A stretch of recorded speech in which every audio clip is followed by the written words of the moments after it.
नमस्कार हरि प्रेमियों, आपका हमारे YouTube चैनल में स्वागत है।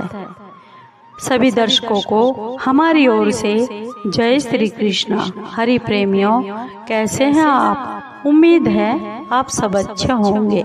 आइए आज का प्रसंग शुरू करते हैं। आज का प्रसंग है सोमवार व्रत कथा, जो पौराणिक है। हरि प्रेमियों, उससे पहले अगर आप हमारे चैनल पर नए हैं तो प्लीज चैनल को सब्सक्राइब जरूर कर लीजिए और बेल आइकॉन को जरूर दबा लीजिए ताकि आप तक हमारे सारे नोटिफिकेशन पहुंच सके। हरि प्रेमियों, आपका एक भी सब्सक्राइब हमारे लिए बेहद मायने रखता है। आइए भगवान शिव की ये सोमवार व्रत कथा जानते हैं। हरि प्रेमियों, कई बार हमारा शरीर रोग से युक्त हो जाता है, बीमार हो जाते हैं हम, जिससे हम व्रत उपवास नहीं रख सकते। लेकिन घबराने की कोई बात नहीं है, क्योंकि मन में भाव होना चाहिए। अगर आप व्रत उपवास नहीं रख सकते हैं तो सोमवार की व्रत कथा जरूर सुन लीजिए, मन में श्रद्धा और भाव करके। हरि प्रेमियों, सोमवार का दिन भगवान शिव को समर्पित होता है। इस दिन पूजा पाठ करने से भगवान शिव बहुत प्रसन्न होते हैं और लोग आज के दिन व्रत भी रखते हैं। इस व्रत में भक्त भगवान शिव और माँ पार्वती की पूजा करते हैं।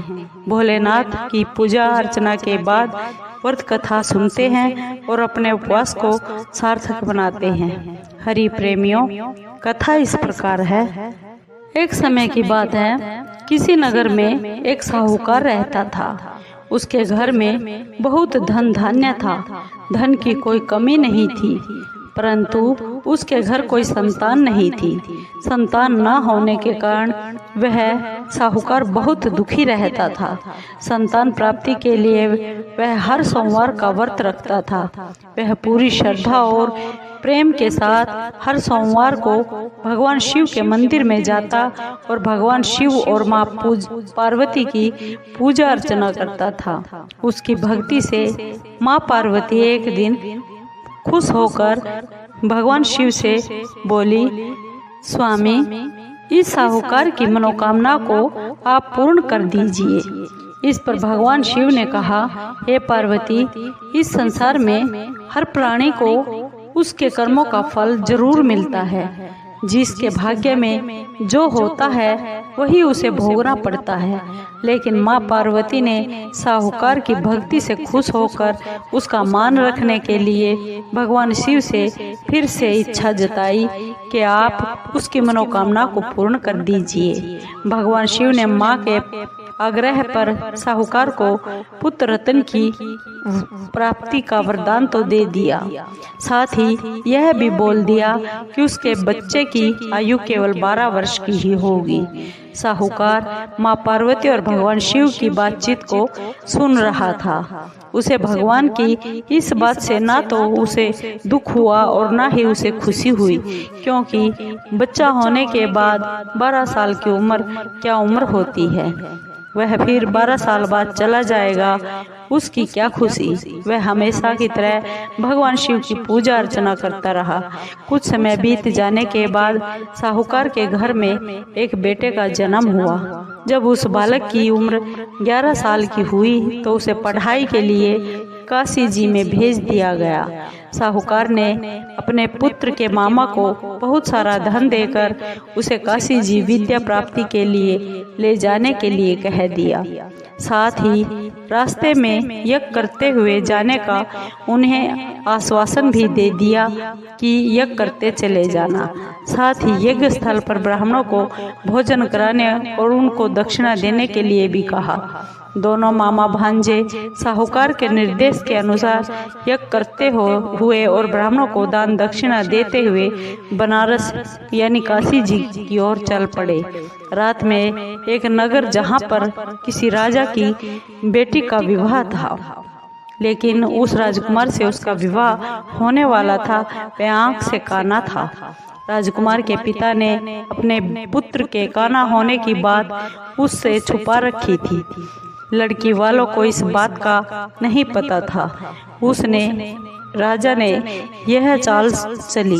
साहूकार के पुत्र को देखकर उस राजा ने सोचा, क्यों न मैं इस लड़के को दूल्हा बनाकर राजकुमारी से विवाह करवा दूं और फिर विवाह होने के बाद इसको धन देकर यहाँ से विदा कर दूंगा और राजकुमारी को मैं अपने घर ले जाऊंगा अपनी बहू बनाकर। इस तरह वह साहूकार के लड़के को दूल्हे के कपड़े पहनाकर राजकुमारी से विवाह करवा दिया।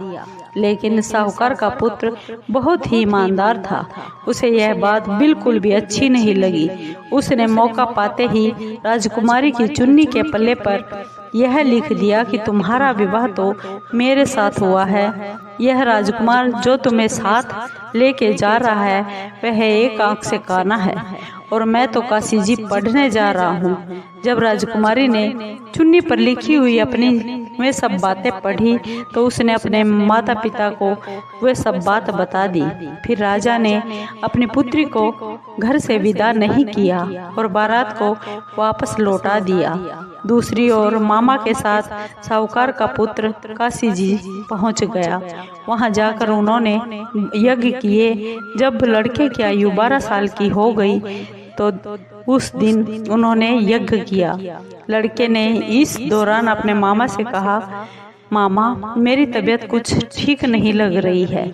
मामा ने उसे अंदर जाकर सोने के लिए बोल दिया। कहा कि तुम अंदर जाकर आराम कर लो, सो जाओ, ठीक हो जाओगे।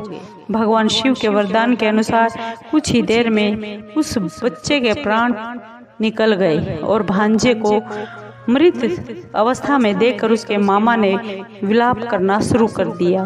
संयोगवश उसी समय भगवान शिव और माँ पार्वती उधर से गुजर रहे थे। माँ पार्वती ने भगवान शिव से कहा, हे स्वामी, मुझे इसके रोने के स्वर बिल्कुल भी सहन नहीं हो रहे हैं। कृपा करके आप इस व्यक्ति का दुख दूर कर दीजिए। जब भगवान शिव उस मृत बालक के पास गए तो बोले कि यह तो वही साहूकार का पुत्र है जिसे मैंने 12 वर्ष की आयु का वरदान दिया था। अब इसकी आयु पूरी हो चुकी है। लेकिन मात्र भाव से विभोर होकर माँ पार्वती ने फिर से कहा, हे महादेव, कृपा करके इस बालक को और आयु देने की कृपा कीजिए, नहीं तो वियोग में इसके माँ बाप तड़प तड़प कर मर जाएंगे। माँ पार्वती के इतने आग्रह करने पर भगवान शिव ने बच्चे को जिंदा कर दिया और ये वरदान दे दिया। भगवान शिव की कृपा से उस लड़के को फिर से जन्म हो गया। इस तरह उसकी शिक्षा समाप्त करके मामा और भांजा फिर से अपने नगर की ओर वापस चल पड़े। दोनों साथ चलते चलते उसी नगर में जा पहुँचे जहाँ पर साहूकार के बेटे का विवाह उस राजकुमारी के साथ हुआ था। राजा ने लड़के को वहाँ पहुँचते ही पहचान लिया और फिर अपने महल के अंदर ले जाकर उसकी खूब आदर सत्कार किया, खातिरदारी की और अपनी बेटी को साहूकार के बेटे के साथ विदा कर दिया। इधर भूखे प्यासे रहकर साहूकार और उसकी घरवाली अपने बेटे की प्रतीक्षा कर रहे थे। उन्होंने अपने बेटे की मृत्यु का समाचार मिलने पर सोचा कि स्वयं ही प्राण त्याग देने का प्रण रख लिया कि बेटा की खबर आने से पहले हम अपने ही प्राण त्याग देंगे। परंतु अपने बेटे के जीवित होने का समाचार पाकर वह बेहद खुश हो गए। उसी रात भगवान शिव ने साहूकार के सपने में आकर कहा, हे साहूकार, मैंने तेरे सोमवार के व्रत को और व्रत कथा सुनने से प्रसन्न होकर तेरे पुत्र को लंबी आयु का वरदान दे दिया है। नारद पुराण में सोमवार व्रत का उल्लेख मिलता है। इस दिन सुबह उठकर जल्दी उठना चाहिए। स्नान करके फिर भगवान शिव को जल चढ़ाने के बाद उन्हें बिल्व पत्र अर्पित करने चाहिए और साथ ही भोलेनाथ के साथ माँ गौरी की विधि से पूजा करनी चाहिए। इसके बाद व्रत कथा सुननी चाहिए और शाम को अपने व्रत को खोल लेना चाहिए। अगर व्रत ना रख सके तो भगवान शिव को जल चढ़ाकर पूजा पाठ करके और कथा व्रत सुनकर उपवास भले ही खोल ले।